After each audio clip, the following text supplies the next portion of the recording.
Hi, I'm Kayleen. Thanks a whole heck of a bunch for clicking on this thumbnail on my channel. I am reviewing graphic books because I have learned to love them in the process of learning how to write my graphic memoir. So I say that a lot on my other videos, so I won't torture people that are frequently watching my videos. But today I'm going to review Diego Rivera and De la Mora and Pescador, who are, De la Mora is the comics creator and Pescador is the artist and painter. So these two are fantastic, and this book is fantastic, absolutely fantastic. You learn a little bit about art. I actually copied some of the art in here for my journal, for my sketchbook, because I think that, copying some of the favorites is also, then I figure out my style too. So let's without further ado, as they say. So this is the book, right? Here's the cover with Frida Kahlo.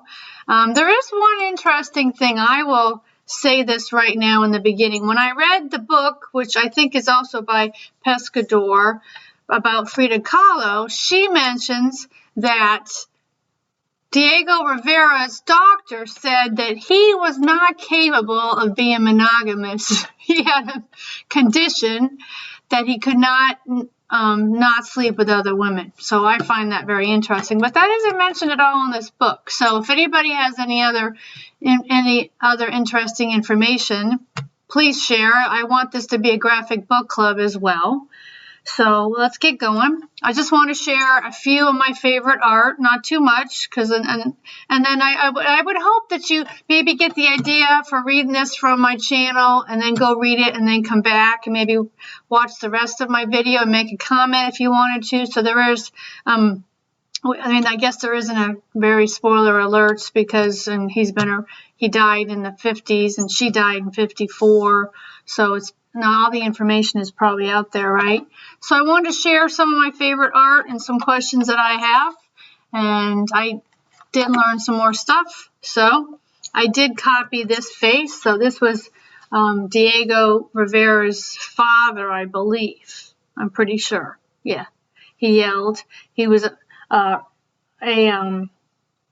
activist, and he had to leave his country because of his father's activism.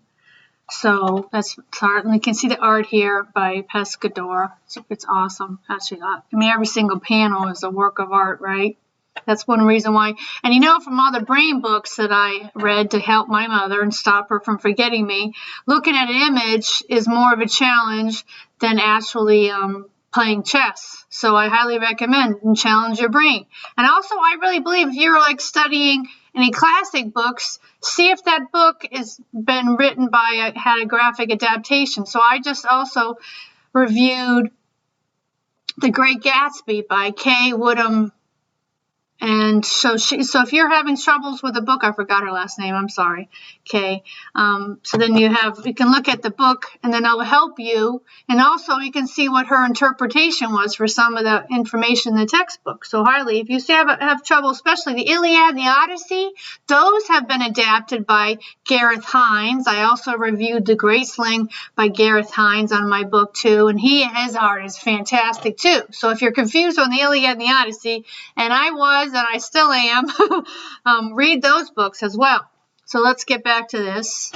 I also spend time reading this out loud because I believe, when you read it out loud to yourself, you're going to remember more. I don't think we remember very much of what we just say in our head.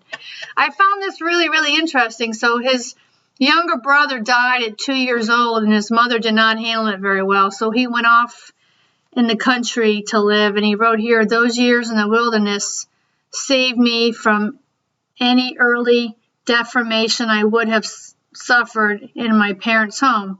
I grew up free from human trash." I found that kind of interesting, right? So look at this art, the collage and the story with the pictures, right? I'm pretty sure that this is Da Vinci, and I think in the story, which, maybe, I don't really believe he met Da Vinci, right? But he's fantasizing and thinking about it, and Da Vinci taught him, and I actually copied this face I do have my journal, so I will show you what I copied and how I did. You can let me know what you think, and I can also share some of the lessons I learned from this. So if you want to go off and read the book, and then so I'm a big library person, so if you can't afford this, see if the library has it, and then also you can request that the library buy it for you. The library is always looking for ideas, and I'm sure both of them would appreciate having more libraries buy it from them, right? I copied this facial expression to try to get perspective and looking up, right? This was a great expression here. Some of the art and what happens to him. And then he also meets Picasso. See, some more really good, more facial expressions, right? Lots of art growing up and then deciding what he's going to do. And it is another example of how artists want to do what they want to do, and they have their own interpretation, but they're not able to for one reason or another. Either the society won't let them, the culture won't let them do what they want to do, so they end up getting frustrated because they can't do the kind of art that they want to. And I've read that in so many stories, not just drawing and art, it's for filmmaking and, of course, painting and everything, right? So this is when he was meeting Picasso, and I couldn't help but wonder whether, Picasso obviously was a wonderful painter, although he did achieve a lot because he never had to do any household chores. So if you think he did thousands of paintings, he never had to do all the household chores of life that most people had to do. I learned a lot about him when I was working on a cruise ship. So I couldn't help but wonder whether Diego did Cubism first and then Picasso stole from him, or vice versa. So if I'm wrong there, please let me know. I would love to know. Let's have a discussion about that. But I also couldn't help but think that maybe Picasso developed Cubism just as a way to say F you to the rich and the society, because he got bored with just drawing what he saw and drawing portraits. So he decided to create the Cubism. But I'm not really a big, huge fan of Cubism, so I haven't studied it a lot. But let me know what you guys like. Do you love Cubism? Let's have a good discussion, where we all learn from each other. And I found this really, really interesting too. Diego was telling his friends about Frida's work and how great her work was. So he was an admirer of Frida Kahlo, his wife too, right? So you look at the art here.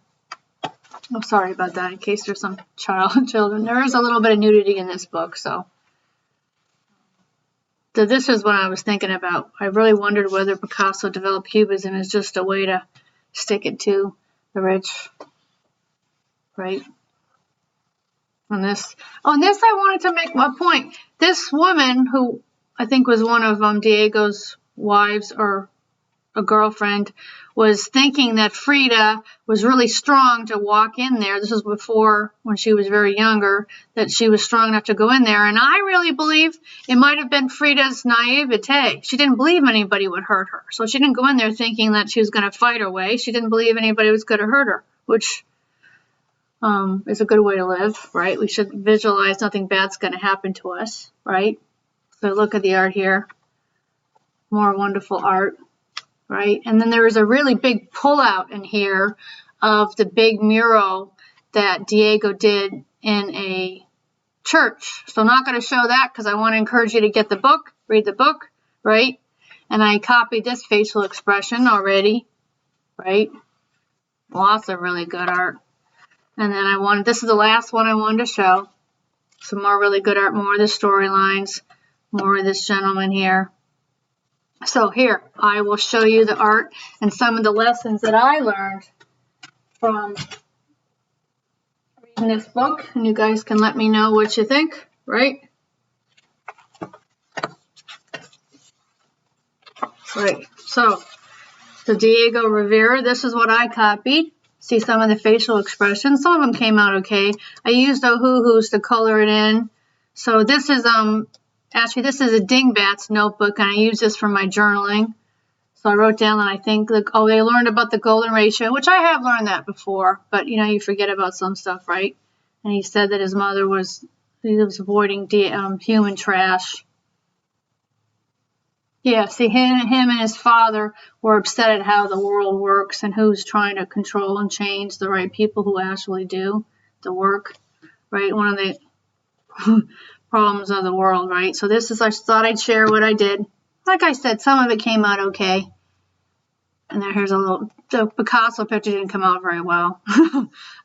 Thanks for sharing. And I mean, thanks for listening. I hope you do share. Please share. I would really appreciate it if you share. Bye-bye.